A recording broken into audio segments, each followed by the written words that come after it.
नमस्कार दोस्तों, स्वागत करता हूं मैं आपके अपने चैनल डिफेंस नॉलेज में। तो दोस्तों आज मैं आप लोगों के लिए एक बहुत ही बढ़िया वीडियो लेके आया हूं और आज मैं बात करूंगा इंडिया के मोस्ट सीक्रेट मिशन सूर्य के बारे में। तो ये वीडियो सूर्य मिसाइल पर है क्योंकि बहुत सारे लोगों ने कहा कि भाई आप सूर्य मिसाइल पर वीडियो बनाओ। तो इस वीडियो में आपने सोचा क्यों ना सूर्य मिसाइल के बारे में इस वीडियो में आप लोगों को बिल्कुल क्लियर हो जाएगा कि सूर्य मिसाइल आखिर कौन सी मिसाइल है और वो कैसे वर्क कर रही है और कितने टाइम से उसका प्रोजेक्ट चल रहा है और कहां तक उसका प्रोजेक्ट पहुंचा है। तो दोस्तों उससे पहले मैं आप लोगों को बता दूं कि अगर आप लोग मेरे चैनल पे पहली बार आए हो तो मेरे चैनल को नीचे रेड कलर का सब्सक्राइब का बटन है, सब्सक्राइब कर लीजिए क्योंकि मैं इस चैनल पे डिफेंस रिलेटेड वीडियोस लाता रहता हूं।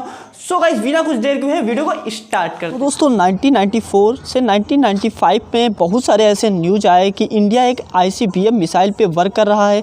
तो फ्रेंड्स सबसे पहले मैं यहाँ पे आप लोगों को बता दूं कि ICBM मिसाइल होती कौन है।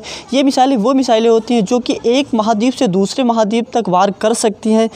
तो दोस्तों ये बहुत ही लॉन्ग रेंज की दूरी पर वार करने में सक्षम होती हैं। सबसे पहले तो ये बहुत ही ऊंचाई पर जाती हैं, अंतरिक्ष पे जाती हैं और वहाँ से नीचे कई देशों पर अटैक करने में सक्षम होती हैं और इसे पकड़ पाना फ़िलहाल तो बहुत ही ज़्यादा मुश्किल होता है। यहाँ पे मैं अगर बात करूँगा S-400 की, तो S-400 बैलिस्टिक मिसाइल को तो एक बार पकड़ सकता है, लेकिन अगर यहाँ पे बात की जाएगी ICBM मिसाइल की तो S-400 क्लियर अभी ये नहीं बताया जा सकता है कि ICBM मिसाइल को ये पकड़ सकता है नहीं पकड़ सकता है, क्योंकि ये बहुत ही ऊंचाई से आती है, इसलिए इसे पकड़ पाना बहुत ही ज़्यादा मुश्किल हो जाता है। कि इंडिया को ऐसी मिसाइल बनाने की ज़रूरत क्यों पड़ी, तो उस टाइम तो इंडिया अग्नि 4 अग्नि 5 सीरीज पे वर्क कर रहा था। उस समय पर सूर्य मिसाइल पर इंडिया ने क्यों वर्क किया, तो इस वीडियो में मैं आप लोगों को सारा क्लियर करा दूंगा। इसका मेन रीज़न था अमेरिका। आप लोग को पता होगा कि 1971 में जब अमेरिका ने अपने जंगी बेड़े भारत के ख़िलाफ़ भेजे थे तो उसी समय भारत को लगा था कि एक ऐसी मिसाइल का निर्माण किया जाए, एक ऐसी मिसाइल का परीक्षण किया जाए जिससे अमेरिका जैसे देश को भी एक बार डराया जा सके, क्योंकि ये एक ऐसी मिसाइल होती हैं जो एक द्वीप से दूसरे द्वीप तक वार करने में सक्षम होती हैं। तो इससे अगर इंडिया का कुछ ना कुछ लॉस होता, जब युद्ध होता, तो अमेरिका का भी कुछ ना कुछ लॉस ज़रूर होता। अब सबसे बड़ी बात यहाँ पे ये आती है कि अभी तक इस प्रोजेक्ट को इतना ज़्यादा सीक्रेट क्यों रखा गया। काफ़ी ज़्यादा टाइम हो चुका, 25 साल से इस प्रोजेक्ट को सीक्रेट रखा गया। तो यहाँ पे सबसे बड़ी बात ये आती है, अगर इस प्रोजेक्ट को पहले से ही सबके सामने ला दिया जाता तो यूरोपियन कंट्री और वेस्टर्न कंट्री का दबाव भारत को बहुत ज़्यादा झेलना पड़ सकता था। इसीलिए इस प्रोजेक्ट को पहले से ही बहुत ज़्यादा सीक्रेट रखा गया और 2010 में इस प्रोजेक्ट को थोड़ा बहुत बाहर निकाला गया, क्योंकि उस समय इंडिया के अमेरिका से बहुत ही अच्छे रिश्ते हो चुके थे। इसलिए उस समय इस प्रोजेक्ट को थोड़ा बहुत सामने लाया गया लोगों। तो दोस्तों बहुत सारे लोग ये भी सोचेंगे कि इस समय इंडिया इस मिसाइल को क्यों टेस्ट कर रहा है। तो दोस्तों यहाँ पे मैं आप लोगों को बता दूं कि अभी तो ना हमारा अमेरिका दुश्मन है, अमेरिका हम लोगों का बहुत ही अच्छा दोस्त है, मगर सबसे बड़ी बात है हम लोगों का सबसे मेन दुश्मन जो है वो है चाइना। अगर हम लोग को चाइना को काउंटर करना है तो इस मिसाइल को परीक्षण करना ही होगा। यहाँ पे सबसे पहली बात तो मैं आप लोगों को बता दूँ, वेस जो चाइना है कई बाहर के कई देशों में या फिर बहुत सारे महाद्वीपों में वो वेस बना रहा है जिससे वो इंडिया के ऊपर आक्रमण कर सकता है।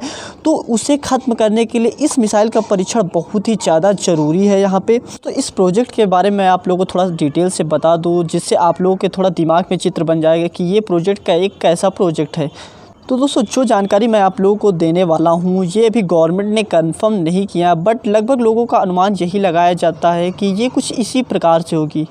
तो दोस्तों सबसे पहले इसकी लेंथ जो कि लगभग 40 मीटर के आसपास होगी। वहीं पे अगर इसके डायमीटर की बात की जाएगी, इसका जो मोटापा है उसकी बात की जाएगी, तो लगभग 1 मीटर से 1.3 मीटर तक हो सकती है और इसकी रेंज लगभग 10,000 से 16,000 किलोमीटर तक हो सकती है।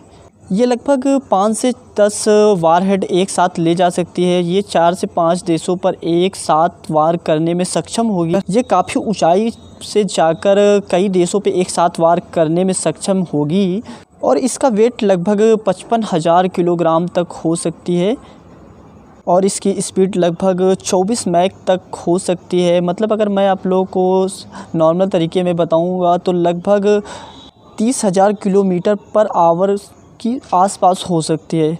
ये बहुत ही हाई स्पीड है। इस तरह की मिसाइलें बहुत ही तेज़ी से दूसरे देश पे वार करने में सक्षम होती हैं। तो दोस्तों यहाँ पे मैं आप लोगों को सबसे मेन बात बता दूँ कि ज़्यादातर जो इस तरीके की मिसाइलें अदर कंट्रीज़ के पास हैं, उनका मेन वर्क है ये बहुत ऊंचाई तक जाती हैं और वहाँ से सीधे दूसरे कंट्री पर वार कर देती हैं। लेकिन ये मिसाइल काफ़ी ऊंचाई पे जाकर कई देशों पर एक साथ वार करने में सक्षम होगी। इसलिए ये मिसाइल इंडिया के लिए और पूरे वर्ल्ड के लिए बहुत ही ज़्यादा सरप्राइज़ करने वाली मिसाइल बन सकती है।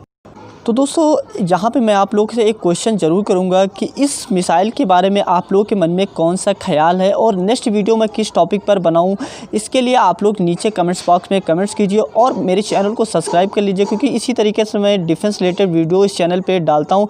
सो चलता हूँ, मिलता हूँ नेक्स्ट वीडियो में। जय हिंद, जय भारत।